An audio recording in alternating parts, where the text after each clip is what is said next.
Welcome back, YouTube. My name is Dennis Panuta for tutorials.eu. Welcome back. In this video, we are going to look at functions with multiple parameters and also at the return statement. So where we return something from a function. So let's go ahead and create a new function, which I'm going to call multi-print once again. And this time it's going to need a name and the count. So this time we're going to take two parameters here, and whenever we call this function, we are going to give it two arguments. All right, so let's check it out. Let's create a for loop, which will go through a range of 0 to count. So this function in the end should print out the name, the amount of time that we wanted to print it out. It's a very simple example.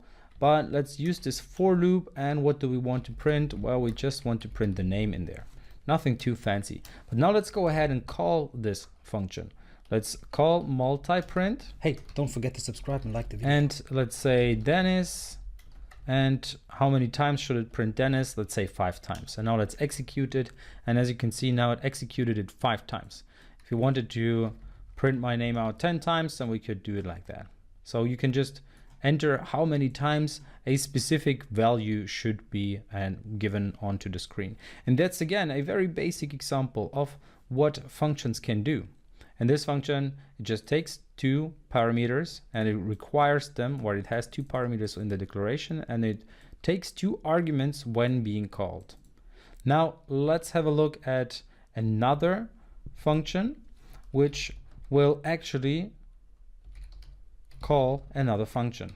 So I'm just going to call it another function, and what it will do is it will call my multi-print function. So I'm just going to call this here and say something like hello 3 times, and then say something like world, and this should be an E, hello world, and 3 times. So let's execute that.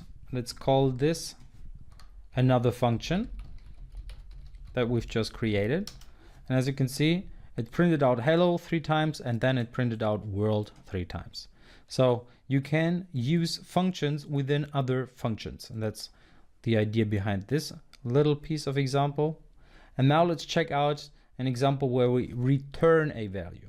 So these are just functions here which execute some code. They can take in some value, so they have an input, but they don't really have an output. So they just execute something. You tell them, hey, come on, here is my input, please run with it. So that's what these functions here do. But then there are functions which also return a value. They give you something back if you give them an input, or sometimes even without input, but we're gonna look at one with an input. So let's say we have this function called maximum. And what it should do is it should take 2 values, and then it should return the greater of the 2 values. So let's say we have two ages, and we want to know which of the ages is the older one, and want to have this age. Because here it's easy. We can just enter the values and we know what the values are. But let's assume we get this from a database where we don't have a look at all the data easily, but we just get it in a specific format, and now our program should check out what the oldest age in our group is. And that's what this function could do. It's a very basic example of a function, but that's what this function could do. So let's just say if A is less than B, then return B, and else return A. And now before we do anything else, I have forgotten this colon here, so it's really important to have the colon after the else statement here as well. And now let's just call this maximum function. So I'm just going to call this function, and I'm going to enter 2 values, 4 and 5. Now if I execute that, I get an out here, but it's not really a print statement yet. So let me print that onto the screen, and as you can see now I get this 5 returned.